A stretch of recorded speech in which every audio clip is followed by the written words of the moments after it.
শীতের সিজন চলে যাওয়ার সাথে সাথে পিঠাপুলি খাওয়ার আমেজটা অনেকাংশেই চলে যায়। আজকে আমি আপনাদেরকে খুব সিম্পল একটা রেসিপি শেখাবো, যেটা হাতের কাছে থাকলে আপনার মনে হবে যে সারা বছর এই ধরনের খাবার খাই। মেলা পিঠা তো আমরা সবাই খেতে পছন্দ করি, বিশেষ করে মাংসের ঝোল টোল দিয়ে। আর আমি যে বাগেটটা নিয়েছি, এই যে মানে বান যেটা, এটাকে বলে বাগেট। এটা কাটতে এই যেরকম একটা ছুরি লাগে, খুব দাঁড়ালা ছুরি হলে ভালো হয়। এমনিতে নর্মাল যে ছুরিগুলো আছে ওগুলো দিয়েও কাটা যায়, কিন্তু আপনাকে ফাঁসাইতে হবে, আর তখন বানগুলো ছিঁড়ে ছিঁড়ে আসবে, অতটা সুন্দর হবে না। এরকম কাটাওয়ালা হলে বেস্ট হয়।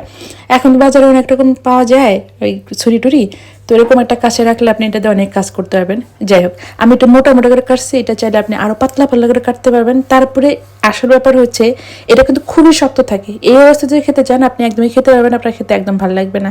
কিন্তু যদি এরকম করেন যে তাওয়াটা গরম করে তার উপরে এরকম ছাঁকা দিবেন, ইন দ্য মিন টাইম আমি মাংস নিব। আমি যখন মাংস রান্না করি বেসিক্যালি তখনই এই বাগেটটা আনি। বাগেটটা অনেকে খেতে পছন্দ করে না। বাগেট বেসিক্যালি স্যুপ টুপ এরকম খাবারের সাথে খেতে ভালো লাগে।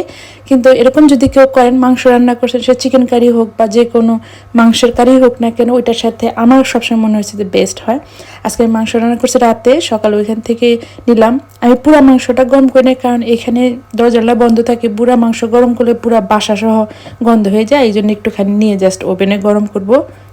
ইন দ্য মিন টাইম ওই বাগেটটা আমি চুলায় সেঁকা দিছিলাম, একদম মচমচা হয়ে যায় এরকম করলে। তারপর এরকম করে ডিপিন করে খেয়ে দেখবেন, মেরা পিঠার থেকে কোনো অংশে এটা খারাপ লাগে না, অনেক বেশি ভালো লাগে, কারণ এটা ইফোর্ট ছাড়া হয়ে যায়।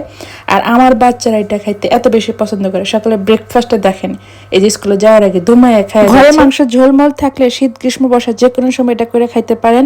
আর যদি কেউ খান অবশ্যই লিখে জানাবেন। আপাতত আল্লাহ হাফেজ, bye bye, see you soon.